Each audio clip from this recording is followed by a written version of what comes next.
Absolutely, let's go. Perfect. So, look, thank you everybody so much for joining us today. I'm Sidoni Roberts from Urbis. I'm part of the SIMNA Sydney committee, and I'm going to be co-hosting today's event with my co-committee member, Anna Ashenden from SVA. Before we begin, I'd like to acknowledge that we are all joining this event from Aboriginal land. The traditional owners of the land from which I'm joining are the Gadigal people of the Eora Nation, and I'd like to pay my respect to elders past, present, and emerging. A couple of housekeeping points. So in order to keep background noise to a minimum, we will be keeping everybody on mute today. We ask that you post any questions you have for Julie in the chat function, and we'll collate these as we go to ask Julie at the end. So please feel free to just post any questions that come up throughout the session, and we'll do our best to make sure that they all get covered. And finally, please be aware that we are recording the session today. So SIMNA is absolutely thrilled to have Julie share her insights in social impact measurement today. SIMNA is a network of members who come together with a shared understanding that measuring social impact is really critical to achieving the best possible outcomes for all Australians. And by bringing together like-minded people such as ourselves to together share knowledge, we really aim to broaden and deepen social impact measurement capacity across the country. So look, all are welcome to SIMNA, whether you're experienced or new to impact measurement. The idea is that we're really all in this journey together. So as a member of SIMNA and an organisation that's been driving capacity in impact measurement in the families and communities sector, there's absolutely no one better place to share their knowledge and expertise than CEO of FAMS, Julie Hourigan Ruse. Julie, I'm going to hand over to you now to talk more about what FAMS does and in particular what you've been doing in the way of impact measurement. Thanks, Sidoni. So I would also like to start by acknowledging the traditional owners of the land on which we are all living and working at the moment. I am also on Gadigal land, and I pay my respects to elders past and present and acknowledge that this was, is and always will be Aboriginal land. I'm Julie, I'm the CEO of FAMS. For those who don't know FAMS, we are a New South Wales government funded peak who supports NGOs working with vulnerable children, young people, families and communities across New South Wales, predominantly in the early intervention and prevention space. FAMS supports about 550 organisations delivering a $140 million statewide program that is funded through the Department of Communities and Justice, so the agency that people most recently know as FACS.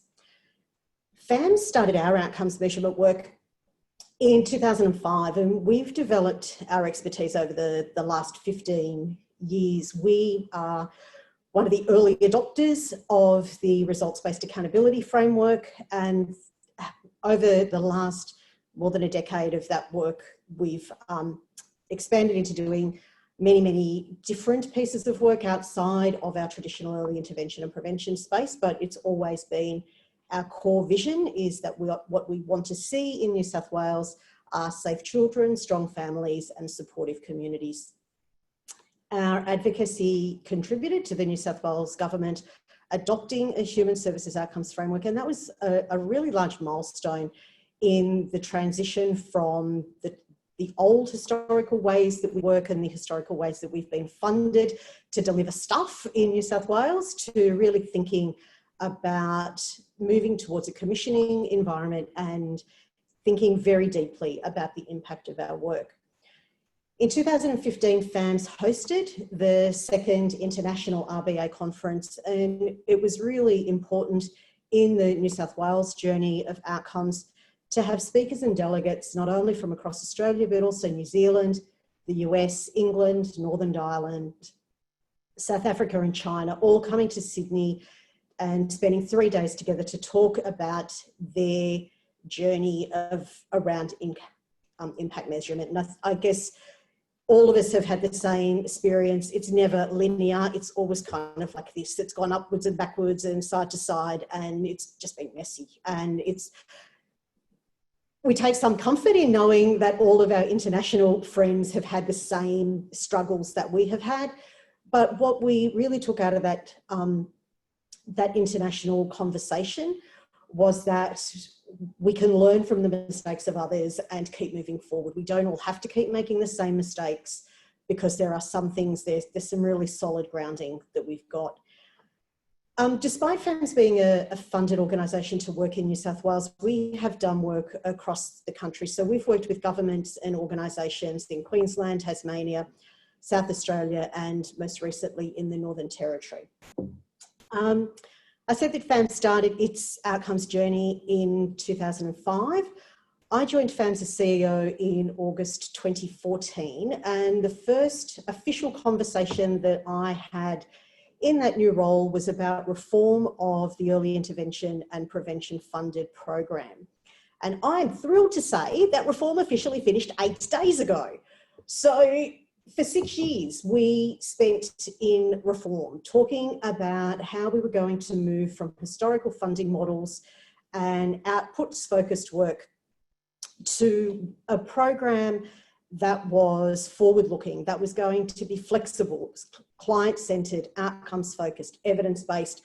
You could throw all of the jargon in, because that was what we wanted the new program to be. In that 6 years, we've had 2 state elections and 3 ministers, which always makes reform an interesting process. And I'm going to give you some of the highlights of that in under 10 minutes. So strap yourself in, because we're going to move fast. The spoiler alert is we didn't end up with all of the answers in a box with a bow to take home. And I think that's what all of this outcomes work is about.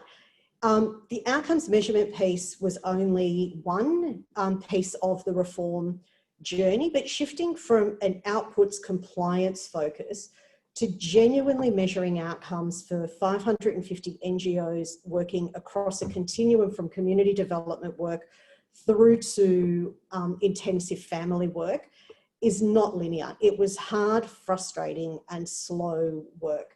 And I think the thing that we struggled with all along, particularly around the outcomes piece, was finding the perfect time to start, or finding the perfect set of circumstances. And as I'm sure you all know, and this is not a new revelation, but there's no perfect time to start, and there's no perfect set of circumstances, and there is absolutely always a reason to let someone else go first. And unfortunately, for the first 4 years of reform, we spent way too much time talking about the need for better baseline data, for better systems, for more money, for more time, for a new report to be released, for a pilot program to finish. We needed to wait for someone to return from leave. We needed to wait for everybody to be available for a meeting. We convened committees and subcommittees and advisory groups and expert panels. We did service mapping and gap analysis and theories of change. We moved from theories of change to program logics as our preferred template to complete. We did community consultations. We held co-design workshops. We used more sticky notes and butcher's paper than anybody needs to ever use in their life to do this work.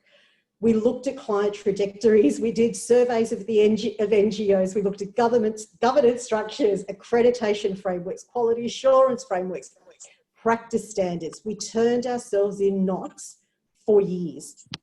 And what we know now, and if we're honest with ourselves, we knew it then, was that's work avoidance. We all do it. Most of the time I feel like I want to stab myself in the head with a fork, because it's not the work.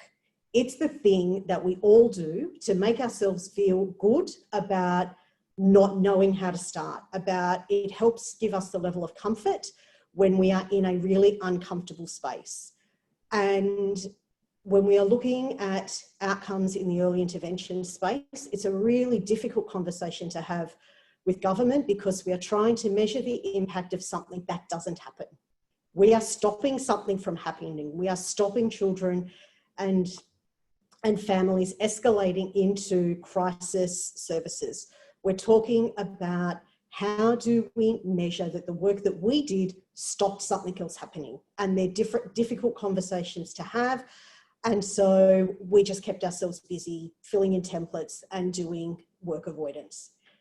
In the early intervention and prevention space, we collect a lot of data. Historically, there is a lot of data. There's bucket loads of it. From big global population data sets through to attendance sheets, of who turned up for morning tea in a local community centre. We've got it. And we input it into spreadsheets and platforms. We do a lot of work with it. And data can be scary. When you get fed income and you're talking about outcomes work in this space, the data is scary, because when it is done well, it not only tells you when you're having a positive impact, it shines a light on when you are having no impact at all. And I know in the community sector space and with spaces across the globe that are moving towards outcomes measurement work, there are a lot of people with really good intentions doing this work. And there's a lot of people who are really, really busy. There's no argument that people are doing a lot of work. God knows in COVID, we have seen people doing more work than they've ever had to do before, responding to increased needs in our community. And we know the government invests a lot of money in this work, but we really have to stop and have some difficult conversations about what does success look like. And one of the biggest challenges that we had in the targeted early intervention space was working out who got to determine what success looked like. Whose decision was that? Because do we go into communities and ask our clients what they need or what they want? We talk about being client-centred, but do we actually stop and take the risk and go and talk to people about what they need and what they want? Or do our clients merely get to choose from the suite of things that we like to offer? Does it come down to what we can report through a platform or what our funder likes to fund? Because if what we are doing, and FAMS calls that stuff underwater basket weaving, if what we are merely doing is the stuff that we like to deliver, we've been delivering it for 40 years, we know how to do it well, then is that genuinely client-focused outcomes work? How do we shift our mindset from what I have been delivering for a long time and what I'm trained to deliver and what I'm good at delivering, to going into my community and asking them, am I meeting their need? And then how do I have that conversation with government to say we need to shift? Because often we are linked to the platforms and the needs of government. And it's a disconnect, and it's a bridge that we have really struggled to solve in the TEI space. And often, and we found this, we didn't start this in this place 6 years ago with TEI, and it's a really sad thing that we ended up there. We ended up with a new piece of software, and often the software ends up determining what we measure. And we can debate whether that's genuine outcomes work or not. One of the things, the key learnings that we've taken away from supporting the sector through a long period of reform is that you need to start with what the impact of your work is. If that fits in the software, happy days. If it doesn't, then you still need to work out how you collect that information, that data, how you report it and how you tell that story. Because if we're simply plugging stuff into a platform, then that's just compliance with another badge on it. And again, simply plugging the data into the software, it's not doing the work. The work of outcomes measurement is sitting with your teams, the people who do the work, not the finance team, not necessarily the CEO, it's the people who do the work and analysing the data. We cannot rely on software to have some sort of artificial intelligence that tells us what's working or not. The collecting the data and the surveys is the start of the work, but it's not the work. Outcomes measurement work and truly measuring outcomes is analysing that data. It's looking to make the decisions about what's working, what's not working, and changing your practice. If your outcomes in the data that you are collecting is not influencing your practice at all, then stop doing it. You are wasting your time. All you are doing is compliance work. When outcomes measurement work is genuine outcomes work, it is influencing your practice. For better or for worse, you are making decisions. It's a process of continuous improvement and it doesn't stop.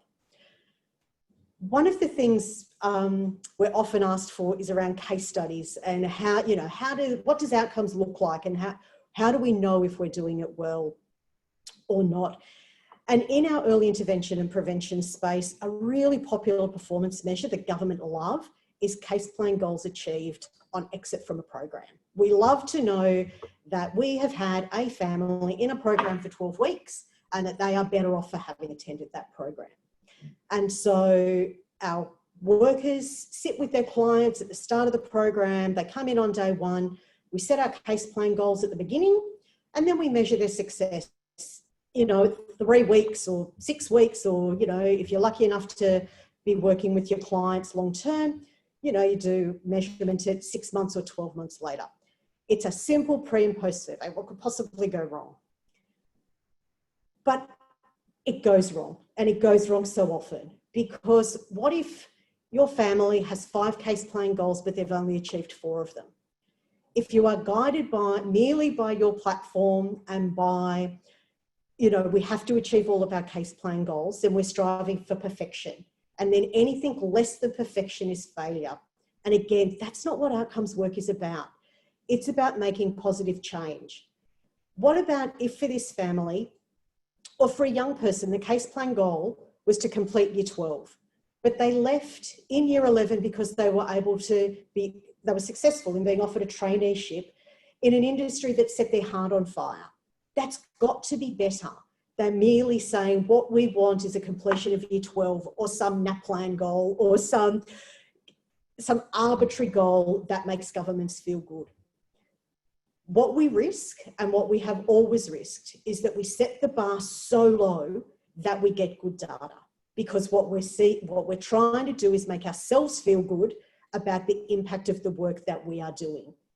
And what we then do is we run the risk of cherry picking our clients that guarantee us good data. And that's not okay. We are operating in this space because we want to see better outcomes for our clients. Let's be honest, nobody goes into community work for the money. We all go into this work because we genuinely want stuff to be better for the communities in which we live and we work. So it's hard. It's really, really hard for government to fund the work. It's really, really hard to reflect it in a template. And it's really, really hard to set population indicators like the Human Services Agreement that sets, its indicators as NAPLAN, as attainment of year 12. It sets things around re-reports of children at risk of significant harm or reductions in domestic violence. All of that is really challenging because it loses the nuance in the work. And we have to be open to having those really difficult conversations. And if we've learned anything at the end of a 6-year reform, is that none of this is rocket science. Most of it's common sense. A lot of you are going to be sitting there thinking, we've heard all of this before. It's packaged in a different box. We called it something different. I know the number of times at FAMS we have sat with our team and thought, wow, here we go again. We're going down this road where, we've called this something else. We used to call it RBA. Now we call it program logics. We've called it reform, but we have to just keep going back. And you're absolutely right. It's absolutely madness to suggest that any of us can break cycles of intergenerational trauma and poverty and disadvantage with colour-coded frameworks, with commissioning compasses, and with outcomes measurement software. We have to recognise that for years and decades, most of our indicators on children, young people, families and communities who experience vulnerability have been tracking in the wrong direction. We have to recognise that we've been doing a lot of stuff and some of it simply is not working. We also have to recognise that government is offering to work differently with the community sector and with organisations, and changing the way that we are funded is the start of that. A conversation where we move from contracting to commissioning is a positive step in really resetting the way that we engage with work. Having said that, restructuring the capital in New South Wales is like moving a mountain, because we have historical funding agreements. We've got a lot of people funded to do stuff. And if we are not willing to have a conversation about restructuring the capital in New South Wales, we seriously risk throwing more good money after bad. We have to acknowledge that there has never been more government money in the community sector than there is now. But what we have also seen in response to the COVID pandemic is that government is genuinely willing to commit money to social work, to community work, because it knows that that is where the change is going to be made. None of this it's not going to be perfect. All of this is going to be hard. The biggest risk for all of it is none of it is going to make any obvious difference for a long time. We need to be in this work with a lot of good faith. We know that individually, all of our work contributes to positive difference in people's lives. What we need to do, and what the role that FAMS has, is bringing all of the individual contributions that services across New South Wales make into a more coherent story, so that we can tell the story of the collective impact that we are making. But as we all move forward in this space, we all have to own our own expertise, and we have to bring it to the table in good faith. We've heard a lot about we're all in this together lately, but genuinely we are only going to achieve better outcomes for our most vulnerable in community if we are all partners in it together, and we can work out how we muddle our way through this. I can see some questions on the chat, and I'm happy to deal with those first if that's the easiest way to keep this conversation going, because I actually really want to have the conversation. I think the best learnings through all of this is when we can talk about this. So the first question is wondering what Julie considers are the biggest pitfalls to services when moving into an outcomes framework. The biggest pitfall is letting stuff go. It's really, really challenging to let stuff go.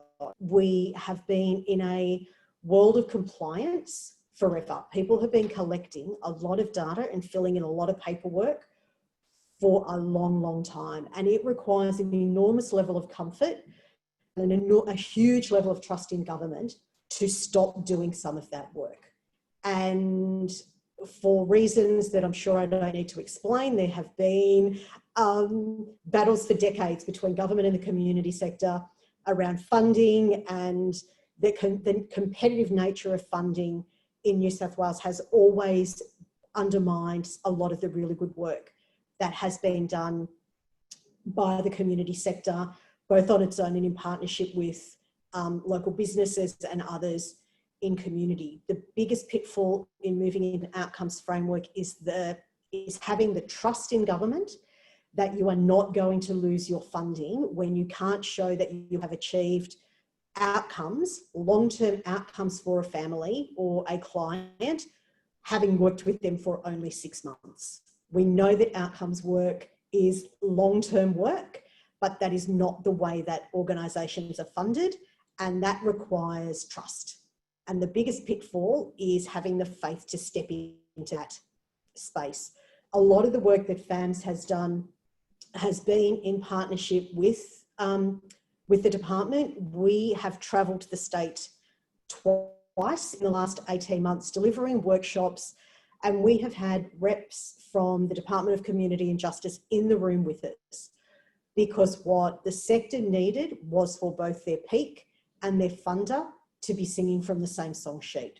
They've needed to hear us challenge each other about our position on what we think is the right way forward, and they need to hear the common ground. They need the common language.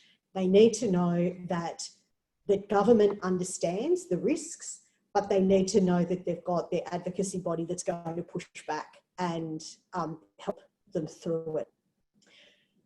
The nuance in data, sorry, my screen's just jumped. How do you count? Oh, no, sorry. That's all right. I can read them for you, Julie, if that's easier. Sorry, it's scrolling faster than I can read. Sorry. I'll read them for you. Just before we do, I might just point out, we were due to finish at 11:30. We're happy to stay on for sort of an extra 15 minutes. because I know there's lots of questions coming through, and we'll try our best to get through as many as possible. So for those of you who need to drop off at 11:30, feel free to do so. We'll stay on for a little while longer, and this is also being recorded as well, so we'll make sure you get those that recording so you can follow along if you do have to drop out. Julie, the next question was from Sid. How do you account for the nuance in data collection and analysis? For example, a young person finishing in year 11 rather than year 12? It needs to start within the organisation, and it needs to start with your clients. The nuance has to come from what does success look like for your clients. And then once you know what the outcomes are that you are working to achieve, then you work backwards to develop your tools, and you work backwards to develop your reporting mechanisms. And too often we start at the other end. We start with the survey tools that we've developed, or we start with the platforms, and then we try and shove square pegs into round holes, and that's where we miss the nuance.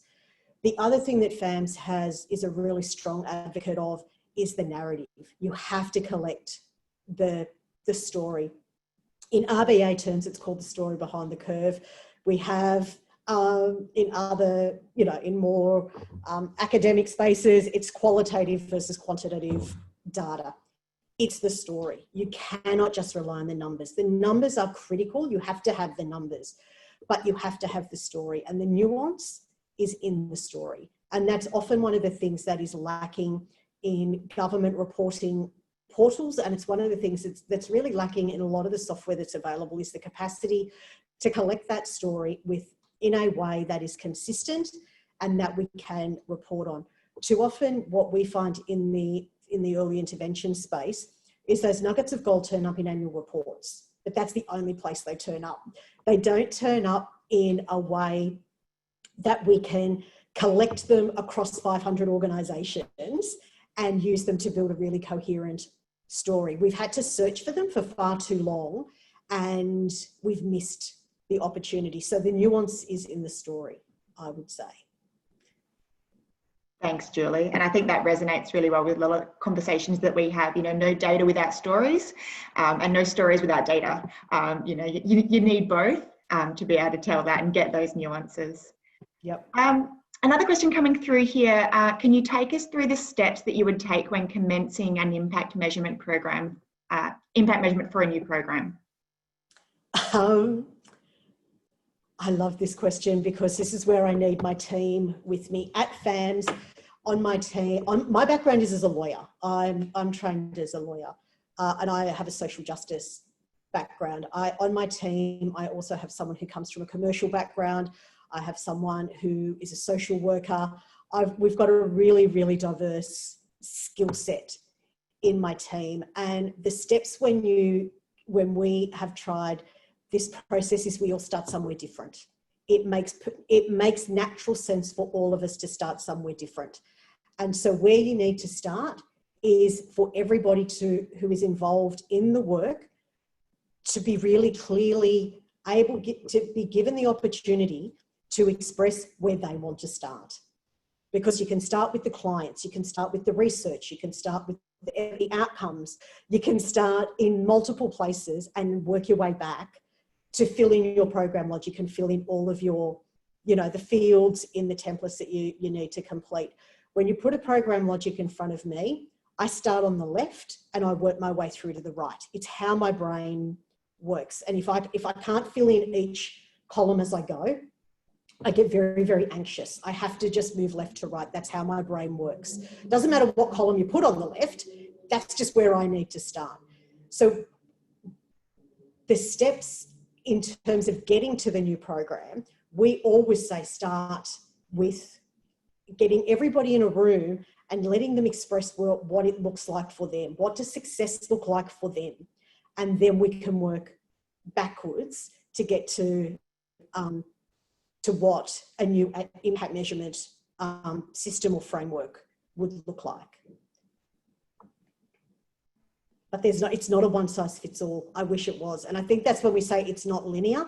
It's really not, because different people will come at it a different way. And that's okay. You just need to do what you're doing, you need to do with consistency and with rigor is the advice around that. and not get bogged down in the template. Another question coming in from Janine.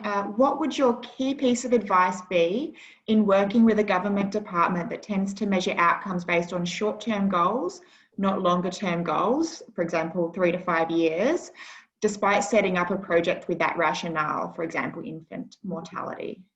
Yeah, so we always work with supporting organisations to have both short-term, medium-term and long-term goals. For our work, it's about aligning to the Human Services Outcomes Framework as the ultimate in the long-term goals that government want to achieve. They align with the Premier's priorities in New South Wales. But we need to step back because all of this work happens incrementally.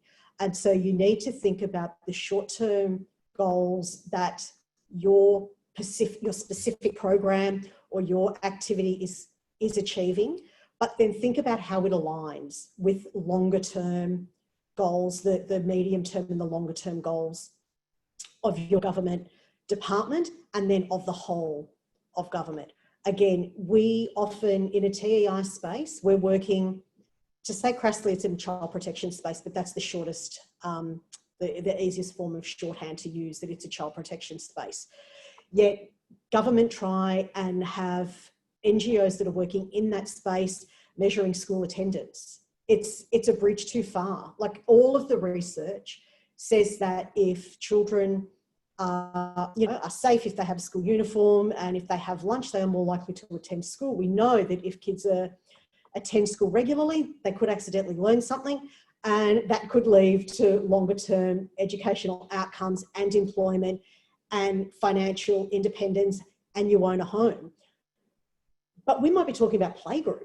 Actually, the thing that we might be talking about is about parent connectedness with children through playgroup. So you need to get really sensible and not overreach, because that's ridiculous. Anybody who is saying that playgroup is contributing to long-term employment outcomes is just nuts.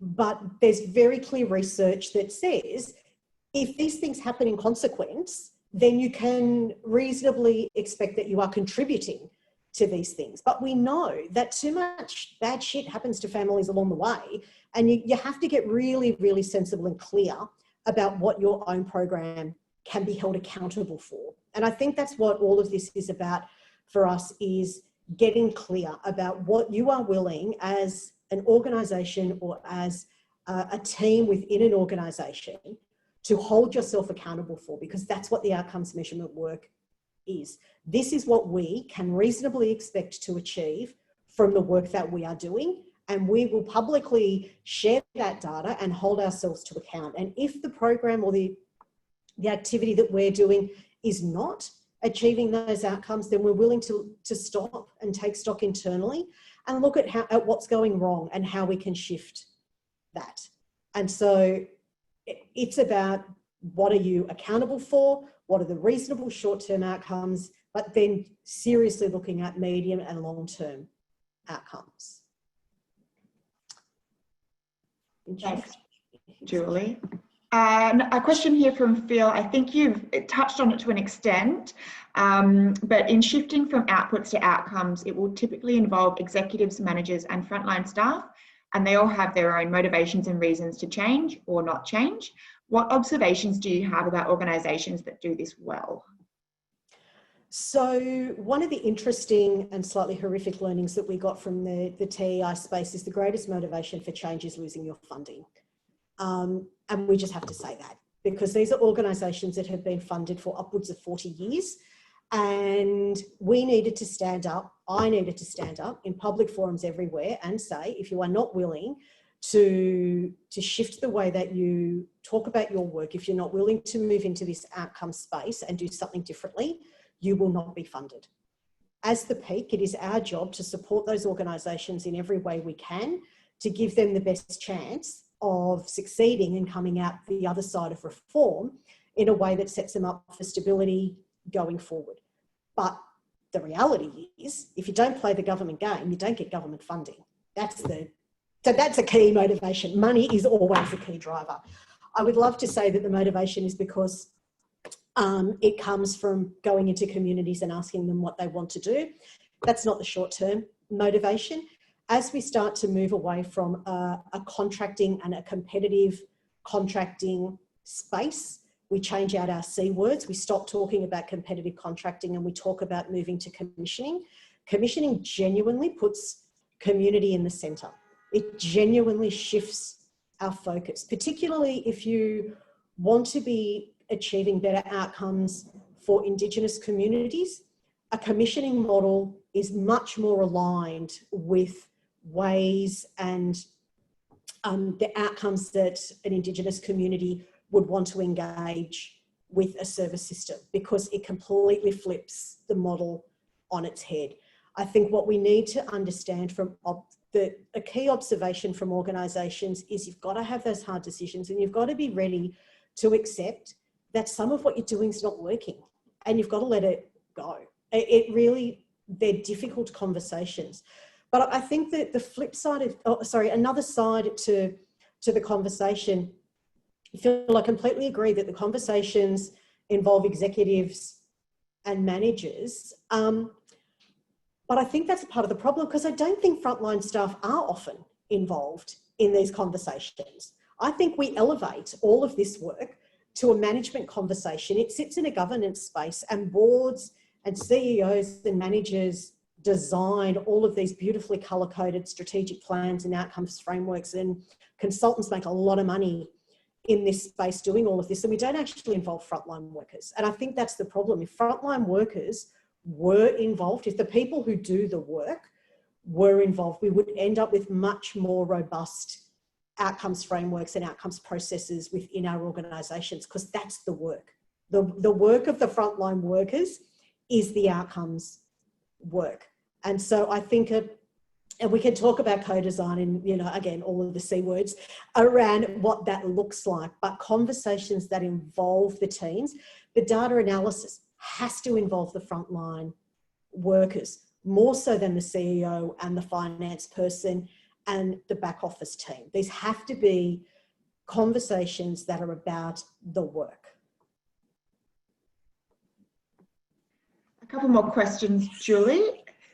One from Ant. Have you used instruments such as the, I'm assuming this is the Australian Quality of Life Index 8D, to assist health economic research? No. It's a very short answer to that. To assist health economic research. Health economic research is not a space that we have been in. The research space is a space that FAMS hasn't historically been in. I think we have very much sat in a practice space and trying to shift some of the mindset around the practice of doing the outcomes work. I think one of the things, again, when it comes to looking at your outcomes frameworks and your program logics, is there is a very big disconnect between research and evidence and practice. Building that bridge between how we get the research into our practice is it's a nut that we have not cracked in the early intervention space. Health certainly do it better, but I think they just have to, by virtue of the fact that it's health and you can't experiment with people. I think it is something that we need to work out how we learn from health in really looking at the research and implementing it better and influencing our practice. That said, I think random control trials are not everything. I think we also need to look at how the data that we collect through our practice also contributes to the evidence base. I think there are multiple pieces, and again, they've been disconnected historically in the early intervention space. We tend to look overseas to research and then go, yay, let's just bring that and plonk it in remote New South Wales and hope for the best.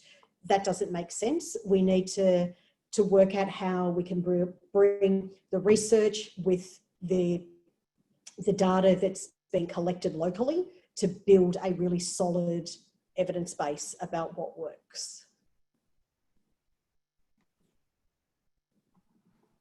Thanks, Julie. I'm going to go and Google what AQOL8D is. There's a few more questions coming through. I'm conscious of time, so maybe we'll have one, maybe two more, and then we'll wrap up. So a question from Stephen. What are you hearing about the support that's sought from your members for the TEI and focusing on outcomes? What would you prioritise? What are the gaps? And what is being provided that could be done better? Quite a lot there. You're hearing about the supports that are sought. People want confidence to just keep going. Everybody, there's no perfect place to start, and people just need to know that what they're doing is okay. They're taking baby steps in the sector and they will get there. They're not going to get there overnight. They're not going to set the world on fire, but that's okay. People just need the confidence to keep moving forward, and that's what we are doing. What would we prioritise? We are about 6 months into starting to key data into, in the TEI space, the department have adopted the DSS Data Exchange as their reporting platform of choice. We're about 6 months in the new program to putting data into that platform. What we are prioritising as our next piece of work is sitting with organisations to pull reports out of that platform and to see what it tells them. Does it tell them anything at all about their work? To start to have conversations about, is the data and the tools that they're currently collecting reflecting the work that they do? Is it telling them anything useful? And to be able to have that conversation around continuous improvement. A lot of the new targeted early intervention program, most of the NGOs have 5 years worth of funding going forward. So we have an enormous opportunity to start to collect some really solid data. The department calls the space that we're in at the moment try, test, learn. They want people to be using the data, using the new platform, looking at the data, failing fast and moving on. And that's what our priority is to go forward, is to give NGOs the confidence to fail fast and to keep moving forward with their transition to an outcomes measurement journey. What's being provided that could be done better? Shameless plug, we need more funding so that we can keep supporting 550 NGOs. Look, I think it's just what could be done better. I don't know if we're in a space of what could be done better. I think we're in a space of how do we just keep people interested and we keep the momentum going, because continuing to have a conversation about data collection and tools and data entry becomes really mundane and boring.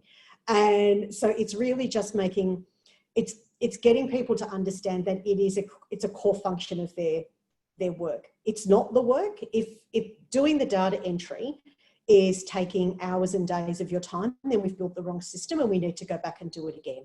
So it's really just about embedding what we know is really good work that is happening in the sector and aligning that with the platform to be able to tell the story of that in a really powerful way, so the government understands the value of funding early intervention work. Fantastic, Julie. And I wonder, that might be a nice segue. One of the questions that was asked earlier, what resources are available to download from your website? I understand that there are a number of resources, so maybe you could speak to a little bit of that. We do. So we've everything that's on the FAMS website, www.fams.asn.au. They're free for people to take and use as you find them relevant. There are templates of program logics that have been put together specifically for the early intervention and prevention program, and so you are welcome to take them and use them as they may or may not assist your work. They were put together for a very specific purpose. There are some broad ones around like a program logic for community development, program logic around intensive family work. So there's some quite broad ones, but there are also some quite specific ones. So anything that is on our website, you are very welcome to download and use. We have adopted the view that, again, with 550 NGOs, everybody starting a program logic from scratch was a gross waste of time. So we needed to work out how we get some tools out to support NGOs to just get started, because I think that's the thing that just keeps everybody stuck, is knowing where to start.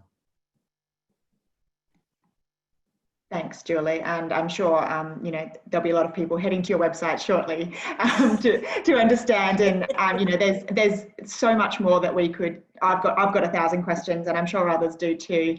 But in the interests of time, perhaps we might leave it there.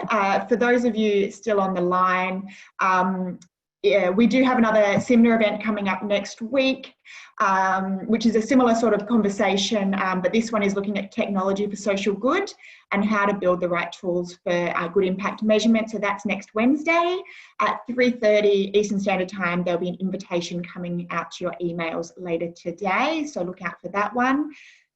Otherwise, thank you again, Julie, for giving up your time.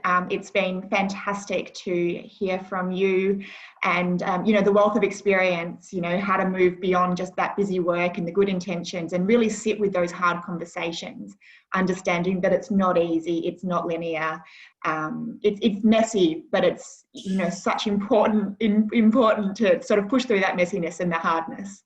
To keep moving forward. So really appreciate that, Julie. And thank you everyone for spending the time with us. Thanks everyone for sticking with us all morning. Have a great day. Thanks all.